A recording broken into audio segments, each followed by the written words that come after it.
트럼프 정부의 무리한 요구로 1년 넘게 줄다리기만 거듭해온 한미 방위비 협상 어제 타결이 됐죠. 첫해 인상률 13.9% 이후로는 우리나라 국방비 인상률에 연동해서 지급한다는 내용입니다. 이 내용 좀 자세히 들여다보겠습니다. 평화네트워크 정옥식 대표 연결돼 있습니다. 정 대표님 나와 계십니까? 네, 안녕하십니까? 네, 안녕하세요. 자, 단도직입적으로 여쭙게요. 이번에 한미 네. 방위비 인상률이 역대 세 번째로 인상률이 높아요. 13.9%는 굉장히 높거든요. 대표님, 네네. 어떻게 보십니까? 방위비 분담금 협상이 1991년부터 시작되지 않았습니까? 네. 예, 30년 만에 최악의 협상 결과가 나온 것이 아닌가 하는 생각이 듭니다. 예. 그러니까 30년 만에 최악? 그러니까 그 13.9% 인상 자체도 굉장히 좀 높은 수치인데, 예. 이게 역대 세 번째 인상폭이지 않습니까? 네. 네, 1990년대 중반에 한번 큰 폭으로 오른 적이 있었는데, 그때는 미국의 국방비가 반토막 날 때였습니다. 아하. 그렇죠. 이제 클린턴 행정부 때 이제 80년대 말하고 비교해 볼 때 미국 국방비가 거의 반토막이 날 때 예. 그런 어떤 좀 예외적인 경우. 그리고 2003년, 2004년 이럴 때는 이제 주한미군 기지 재배치, 평택 미군 기지 확장을 비롯한 주한미군 기지 재배치라고 하는 조지 부시 대통령 때 말이죠? 그렇죠. 예. 그냥 기지 재배치에 상당한 비용이 소요되니까 예외적인 어떤 경우에 따라서 대폭적인 인상이 있었지만 이번에는 13.9%를 이렇게 갑자기 올려야 될 딱히 예외적인 이유를 찾기가 굉장히 힘든 상황이지 않습니까? 예외적인 이유가 트럼프 대통령이 500% 올려달라 그러니까 거기에 아주 크게 한번 놀래가지고 요거라도 하면서 올려준 게 그나마 이 정도면 잘 된 거 아니냐 이렇게 얘기하는 사람도 많아요. 근데 트럼프는 전 대통령이잖아요. 예. 예, 그리고 이제 500% 처음에 500% 얘기했다 나중에 이제 50%로 낮추기도 했었죠. 예. 아무튼 그런 트럼프를 상대로 조 바이든 당시 이제 미국 대선 후보는 예. 한국을 상대로 해서 동맹국인 한국을 상대로 해서 갈취를 하려고 하느냐.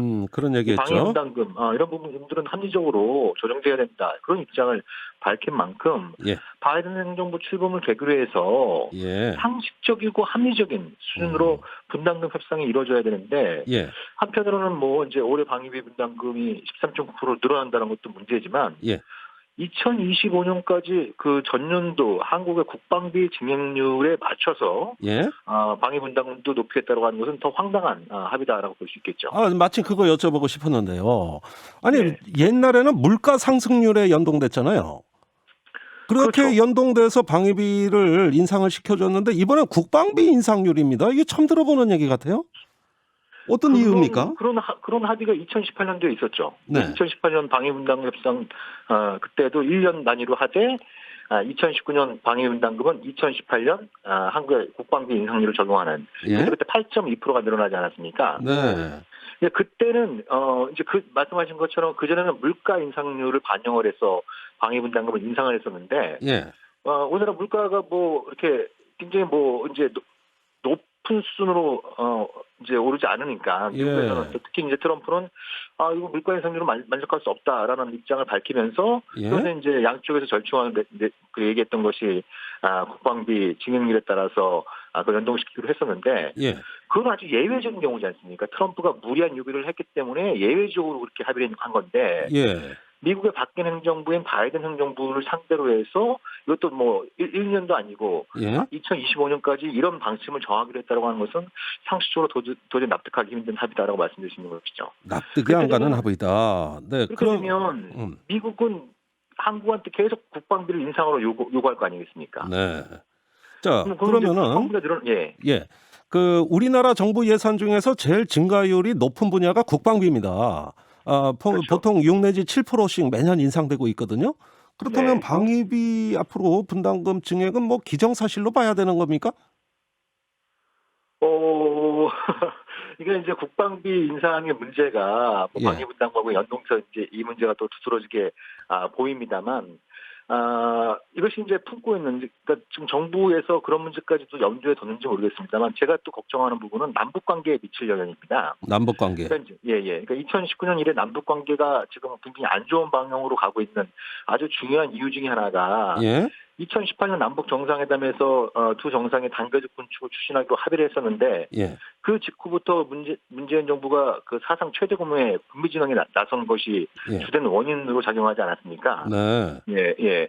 근데 지금 국방비를 계속 늘리겠다는 입장. 그러니까 또 작년 말에 나왔던 국방 중기계획, 2025년까지 국방 중기계획을 보면 5년 동안 300조 원이 넘는 매년 6%에서 7%씩 국방비를 늘려서 5년 동안 300조 원이 넘는 국방비를 쓰겠다고 하고 네. 이걸 또 이제 방위분담국 연동을 시키겠다고 하는 것은 앞으로도 대규모의 군비 증강을 하고 또 한미동맹도 강화하겠다. 그럼 남북 관계에도 영향을 주나요? 아주 심각한 영향을 주겠죠. 올 초에 김정은 위원장이 한미 연합훈련과 이제 그 남측의 그 첨단 무기 도입을 근본 문제라고 일컬으면서 시정을 요구하지 않았습니까? 예. 엊그제부터 이제 한미 연합훈련은 이제 시작이 됐고, 예. 대규모 군비 증강, 또 한미동맹 강화 예. 이런 추세들이 계속 이어지면서 지금 수렁에 빠진 남북 관계를 좀 어떻게 구할 수 있을 것인지 이게 좀 예. 근본적인 의문이 가는 것이고요. 예. 더 유감스러운 부분은 이것이 문재인 정부 임기 내에서 끝나는 것이 아니고 2025년까지 예. 이런 합의를 하겠다는 거 아니겠습니까? 그렇습니다.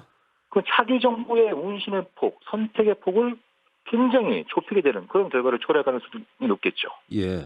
자, 정리해 보겠습니다. 지금 문제점이 국방비 증액, 한미 방위비 증액, 남북 관계 악화, 차기 정권 재량권 축소 이런 문제들 국방의 문제는 다 드러나는 것 같아요. 네네. 그러면은 자, 이제 조만간 한미 간의 2+2 외교 국방장관 회의가 곧 열리는데요. 이번 방위비 분담금의 이런 합의 내용이 어떤 전자권 전환이라든가 이런 2+2 회의의 의제에 영향이 있을까요?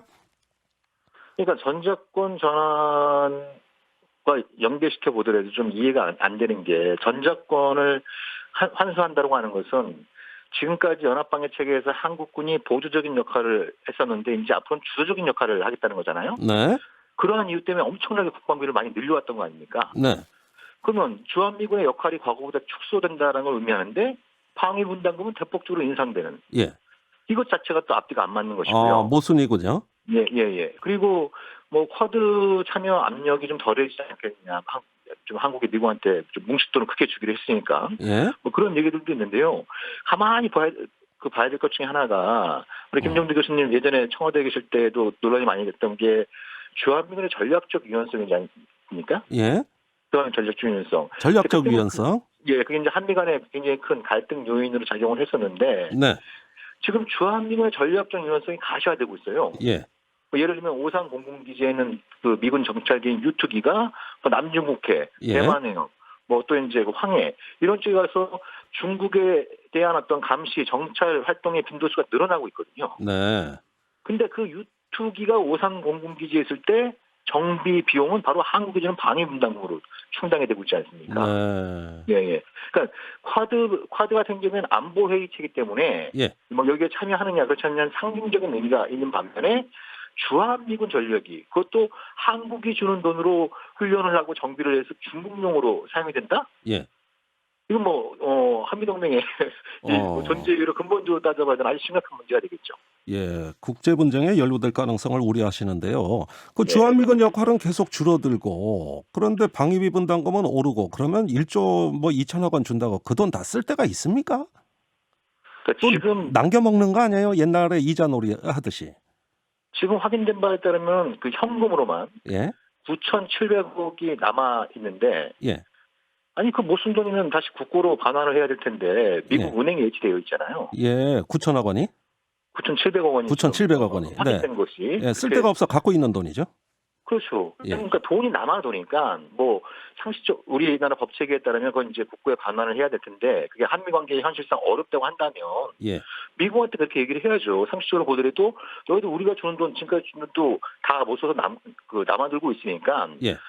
앞으로 인상률은 이걸 감안해서 있는 돈 먼저 쓰고 나중에 모자르면 채워넣는다든지 이런 방법으로 가야 될 텐데 9,700원 그대로 있고 예. 또 1조 2천억 원 예. 아마 이게 2025년 되면 1조 한 6천억 원 정도 예상해 보실 텐데 그렇습니다. 이렇게 돈을 많이 주는데 도대체 미국이 남아도는 돈을 어디에 쓸 것이냐 이런 것도 좀 따져봐야 하는 문제겠죠. 예, 사용처도 좀 따져봐야 되겠다 이 말씀이셨어요. 자, 언제 시간이 되면은 또 한번 초청하겠습니다. 오늘은 이 정도로 말씀 듣겠습니다. 네, 감사합니다. 평화네트워크 정옥식 대표였습니다.